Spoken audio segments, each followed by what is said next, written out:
Sean Payton, it was probably the biggest name on the market. Obviously, DeMeco Ryans is the best, or is thought to be the best first-year head coach. But Sean Payton, he's a made man. He has a Super Bowl win under his belt. Obviously, he was spent all that time in New Orleans. It just kind of fell apart towards the end. Lost a lot of cap mobility. Lost Drew Brees. Had Jameis Winston got injured. And now he's kind of being thrown in here to he's going to have to go and basically fix Russell Wilson if he is fixable. I think he is fixable, but that's going to be his job. I really do like the hire. Again, it feels dumb to keep saying that over and over again. I really do like the hire. The only problem that I see is that I think that this team is a little bit, I don't want to say talent deficient, but they're not as talented as I think a lot of people thought they were last year. Like, obviously, they still have the guys like Cortland Sutton, Jerry Jeudy, obviously Russell Wilson at quarterback. I'm blanking on their running back's name, completely blanking. Javonte Williams. Then they have Pat Surtain on the back end, and some other good defensive players. But like, they lost a guy like a Bradley Chubb. They no longer have Noah Fant. Like, they lost a lot of these players. No Shelby Harris. Obviously, he's playing for the Seahawks as well. I think that the team, it's going to be very interesting to see how they play this year, and being in the division that they're in. Obviously, the Raiders are a huge question mark. The Chargers can be a huge question mark, but I think we all believe that they're going to be better than they were this past year, obviously with adding a guy like Kellen Moore.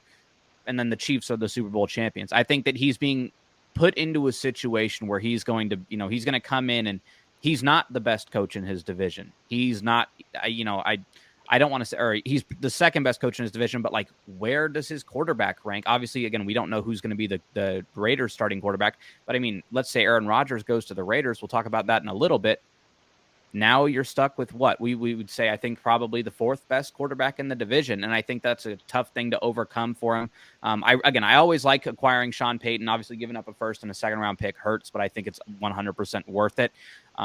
Because I think for the most part, I think he's going to be there unless stuff goes horribly wrong, he'll probably be there for about 10 years. And I think that in the long run, I think it probably winds up working out for you. He's way more of an offensive guru than he is a culture guy.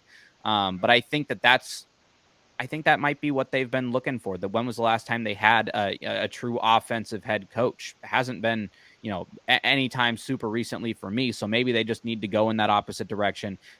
Bring in, the quarterback whisperer is what they're calling Sean Payton. Maybe they're able to fix Russell Wilson. Maybe they're not. But I think ultimately, even if Russell Wilson doesn't work out and we're looking at this hire in 2 years, I think we're all still looking at it like it was probably more on Russ than it was on Sean Payton. I think it's very high risk for the Broncos, but very low risk for Sean Payton.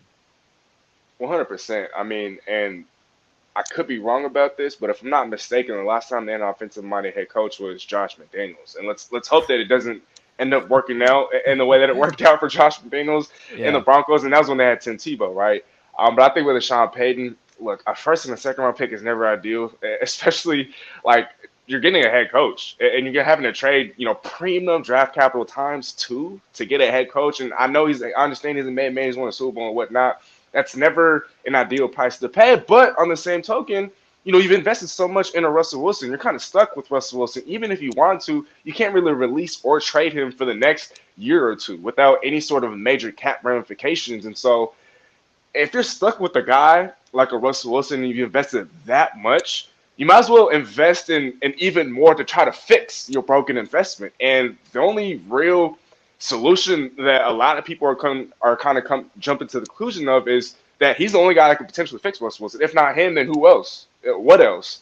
Right? And so that's the only reason why, if I'm the Denver Broncos, I'm okay with forking over so much to acquire a head coach. It's unprecedented, right? You don't see teams trading premium capital times 2 for a head coach, no matter how made that man is. And so the only reason why it works out once again is because the Denver Broncos have a broken investment and they need to, kind of recapture the magic, right, per se, or kind of, see if they could bring them back, right? And Sean Payton really is the only guy that could do that. Again, if not him, then who else? There is still some talent to work with, like you alluded to. I think defensively, I mean, they had one of the top defenses in football last year and the year before that. And I know they don't have as much capital or even cap space, but again, a lot of these win now teams, they sometimes like to make moves out of nowhere or really just come out of their butts. And we're like, whoa, how do they do that? And I think the Denver Broncos are definitely going to be in win now mode, especially after acquiring a guy like Sean Payton. Russell Wilson has already vowed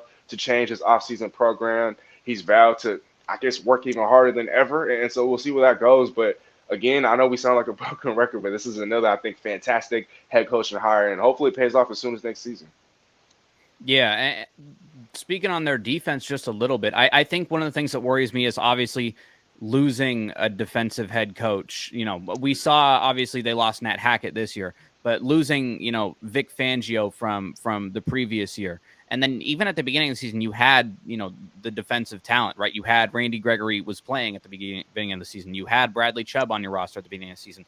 Now we're what? We're about to be 2 years removed or 2 seasons removed from Vic Fangio being there. So now you're probably bringing in a different defensive scheme. Now you're kind of bleeding the talent out a little bit. I think that, and especially with Sean Payton teams, for a while there, up until he got Dennis Allen as the defensive coordinator, and I think around 2020, like that was always the big issue for the Saints was the defensive end of the ball. What I think they went like 3 straight years with going 7-9 and missing the playoffs, and they had like a top 5 offense each year, but they had like a bottom 5 defense.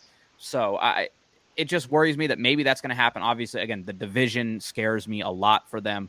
But Sean Payton, any team outside of probably the Chiefs and the Patriots, I think would look at Sean Payton as an upgrade over their current head coach. I think he's up there in, you know, top 5 at bare minimum.